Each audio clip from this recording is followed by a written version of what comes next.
Hello, my name is Peter Parfitt and welcome to the New Brick Workshop. I wanted to put our old TV on the wall in our bedroom, but I didn't want one of those really heavy, wide brackets that make the TV come a long way out from the wall. So I've made one myself, and in this video I'm going to show you how I went about it. And if I pull it out from the wall, you can see the bracket. It's fixed to the wall, but it allows the TV to move at any angle, so we can watch it from anywhere in the room. Now I need to jump back a stage so you can see how this is all done before I go into the details of the construction. First of all, my stock. My stock is 50 millimeters by 18 millimeters and in various lengths. And I've chosen a hardwood for this. That's really important when you embark on a project like this, and this is an absolutely key example where accuracy is absolutely paramount. So in order to work out where all these various holes have got to be drilled, I have made a jig, and here's the jig, and it allows my stock to be fitted in, and it goes up against the stop at the end, and then I can drill through there. So all of these bits of drilling I've got to do are all going to be uniform, and I've always ensured that when I've done a drilling operation that what I call the wall side is always on this side of the block. Okay, this is held firmly on the drill press. The drill press is all clamped up nice and tight, so I can do repeat cuts and everything should come out with those holes, the 6 millimeter holes, in exactly the right place. Well, I think most people know me by now, and I always own up to my mistakes because you only learn from them, and I hope by me doing something silly you won't. Anyway, look, two of these short pieces I've put holes in at the end where I don't need them. So I'm going to shortly fill those with a little piece of dowel. Now, in order to make something like this, you need tools that allow you to mark things up accurately. And it's no good relying on a ruler or a tape rule. You've got to get down to using something as accurate as this, and this is an Incra Precision T ruler. And you'll also need to be able to measure things very accurately using other. Let's now have a look at the way this works. The whole idea is that when it's not in use, everything folds up. So in other words, this would be the device itself up against the wall. It will be held by screws through this section into a joist or into a brick wall, whatever it might be. And then the TV would be fixed onto these three pieces here, which lift up. So I've now put this upright, which might make it clearer. So the TV is fixed onto this face here with a mounting plate, which keeps these three pieces moving together. This piece is screwed onto the wall, and this can now move into any position you wish. So it may be that you need it here, so the TV can be seen from that direction, or maybe like so, however it might be. And when it's not in use, it all folds flat against the wall, more or less like so.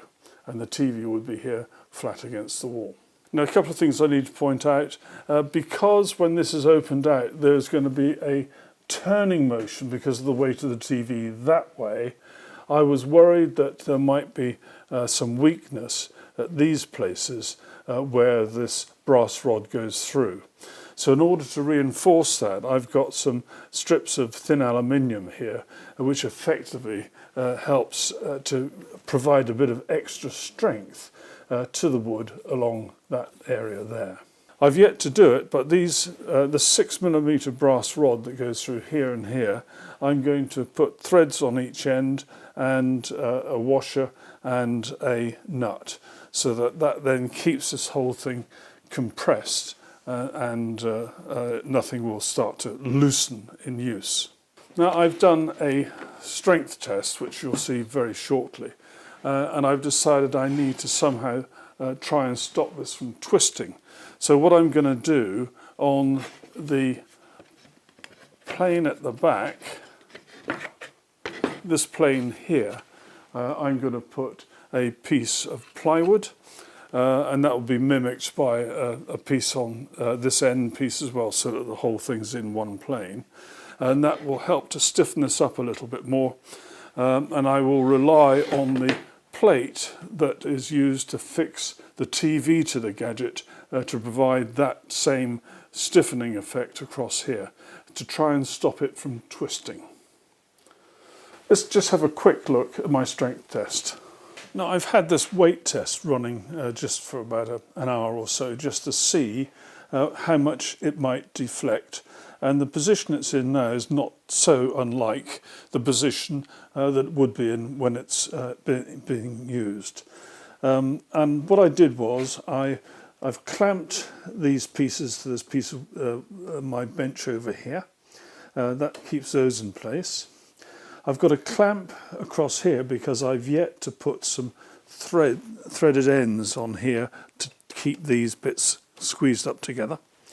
And over this end, I've clamped some bits of wood here to keep this element as in the same plane, so that really preserves the geometry of this joint here.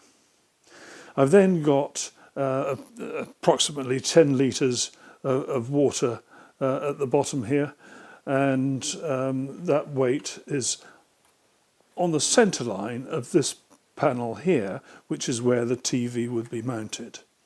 And the TV's, I'm assuming the TV's weight is central, it's more or less symmetrical. Anyway, so I then measured from the floor to this point here, and that was 49 centimetres, and that was an hour ago, and I've just measured it again now, it's still 49 centimetres. Now before I put the weight on, it was 49.2 centimetres, so that's pretty good.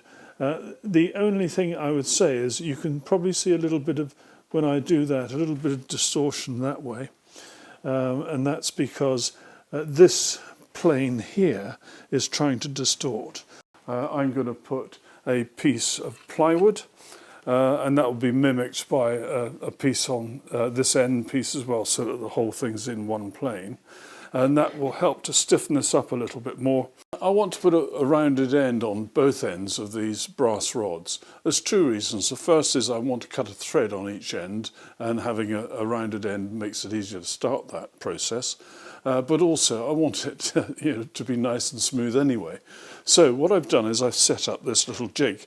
This is my original block that I use for cutting all those 6mm holes through those slats of wood, which you've seen already. And I've got this sort of offcut of wood here. I held it up against there, drilled a hole into it, so I've got a 6mm hole here. And as you can see, I've got my rod going through here, and this end I've got my electric drill. So what I'm now going to do is use a file, and if I turn the drill on, I can now file this very smooth. In fact, if I put it on faster speed,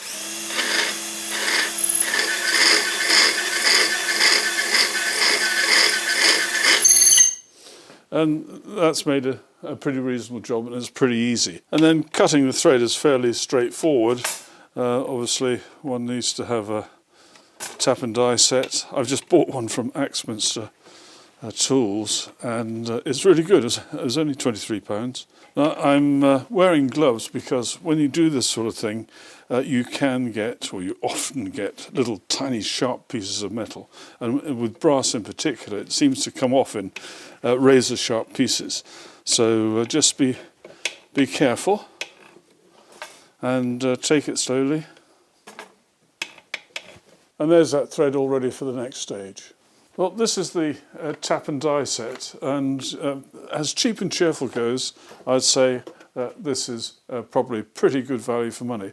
I don't know how well it would survive if one's doing bits of steel and so on, but for brass it's actually super. And this is by far the easiest way of getting these back in because there's quite a reasonable amount of resistance as we try and push them in. I'm pleased with that. Right, next stage. Now, in order to secure these two rods, at the bottom I'm using a pair of nuts so that they lock against each other. There is a washer as well, and my idea is that the gadget might need tightening up from time to time, and so I'm going to put a locking nut at the top, which I should be able to get at from above. Anyway, for now I'm just going to get these in place. Need 10.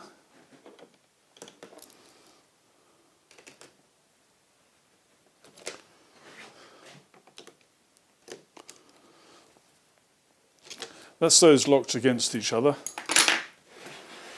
And I'll just turn this round, washer on, and then the locking nut,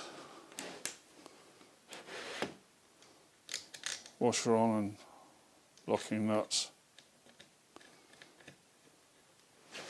And I can now tighten this up.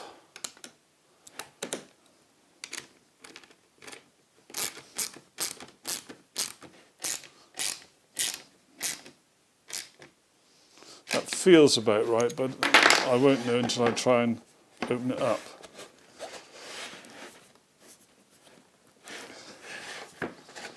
It's a little bit stiff, but I think to start with that's probably a good idea.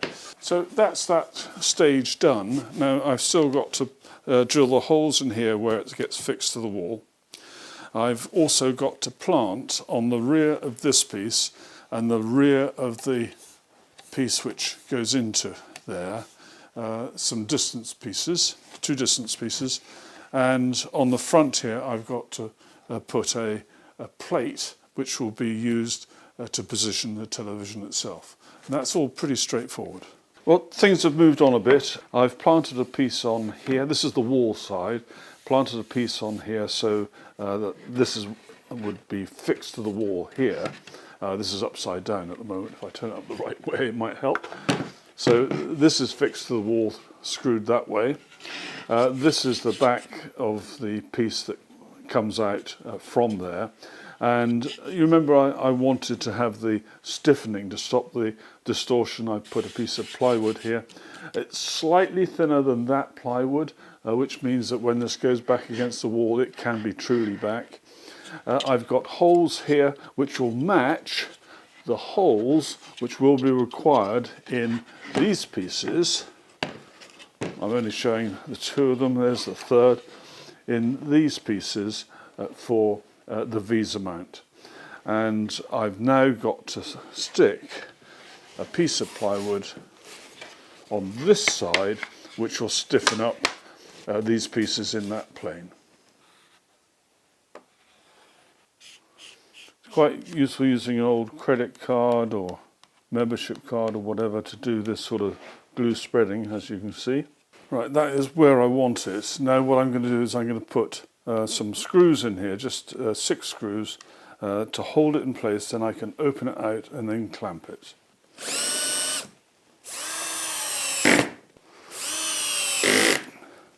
Right, having done that, I can now separate this out.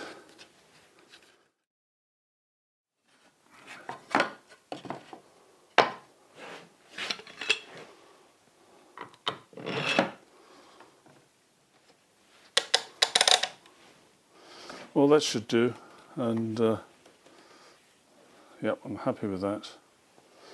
So good, right, so that's that part done, and we're just about there. Anyway, so there it is now on the wall, and it's working perfectly. There is a minor issue, and I did mention this during the construction, that when it's pulled out like this, it does dip a fraction on this side, but it's all perfectly sound, it's perfectly secure, but it dips by between 5 and 6 millimeters on this side. But I don't consider that to be an issue. And when it's not in use, it goes back against the wall like so. Many thanks for watching. Take care. Bye-bye.